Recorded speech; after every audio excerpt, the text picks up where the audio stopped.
sir. Actually, to be frank, I have joined in many institutes. Totally 3 institutes. I just don't want to mention their name.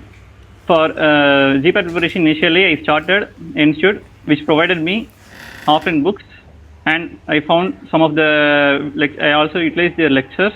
Yes, I also joined in Pharmaminds Believers batch, especially for appearing in tests, which is the main key for my success today.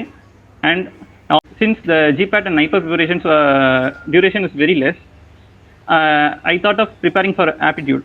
So I also bought a course from other institute where aptitude was priorly taken.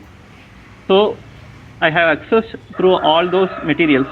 I have utilized various materials from various institutes, and yes, it is true. And with my permission only, they have given the interview, and all the promotions that have occurred all happened with my permission only, sir. That's what I want to say. But the base and the main platform which I accessed thoroughly was Pharmaminds, that I can say to everyone.